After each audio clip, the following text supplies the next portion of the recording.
N'importe quoi, l'armée de l'Occident ne se prépare pas du tout à se déployer en Ukraine. Qui sont envisagés. Le premier, c'est de masser des troupes le long du Dniepr. Colonel, quel intérêt? Et pourquoi le long du Dniepr? En fait, le long du Dniepr, c'est une séparation importante entre l'Ukraine occidentale et l'Ukraine orientale. Donc, historiquement, ça a un rôle. Et notamment, c'est sur le terrain facile à reconnaître, ce qui est important pour des soldats. Donc, si la France disait à la Russie que tout franchissement serait interdit sous peine De répliquer. voilà, de répliquer, c'est immédiatement identifiable, si vous voulez. Justement, colonel, le seul fait de masser des troupes au sol le long du Dniepr, même si on dit on ne tire pas les premiers, est-ce que ça ne serait pas considéré comme une provocation par la Russie? Absolument pas, parce que c'est forcer la Russie à des discussions en étant sur une position d'égalité. C'est-à-dire qu'on a des soldats, nous sommes une puissance nucléaire, nos soldats peuvent être déployés rapidement, c'est l'une des qualités principales de l'armée française comparée à d'autres armées, notamment de l'armée allemande. On peut regarder ensemble la deuxième hypothèse majeure envisagée si des troupes occidentales au sol étaient envoyées. Ce serait des troupes massées à la frontière avec la Biélorussie.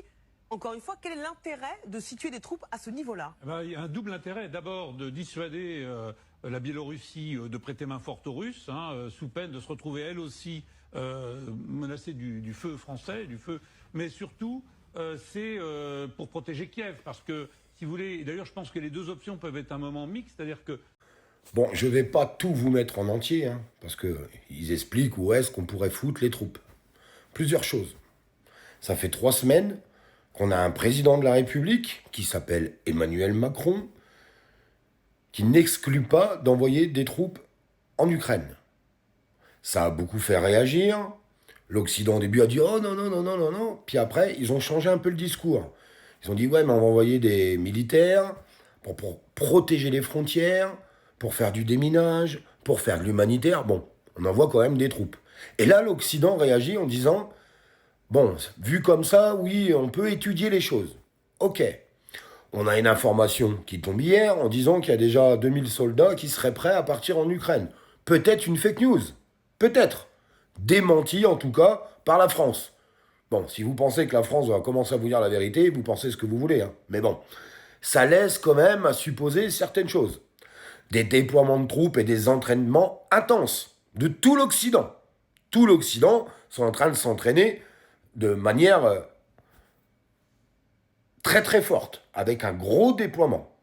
Alors bon, et là maintenant on a cette vidéo qui nous explique, bon on pourrait mettre des troupes là, on pourrait mettre des troupes là, mais non, ils envisagent rien du tout. C'est une fake news, mais non, c'est jamais, jamais, jamais ça va se passer.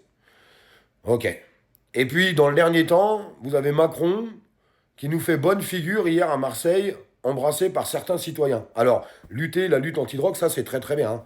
Bon, il serait peut-être temps de se réveiller parce que depuis le temps que ça dure, la preuve que quand on veut, on peut, et la preuve qu'ils ont laissé faire pendant des années et des années et des années. Que vous le vouliez ou non, c'est la vérité. Point.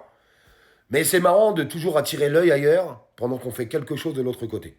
C'est toujours comme ça, toujours. Et malheureusement, il y a des gens qui plongent droit dedans.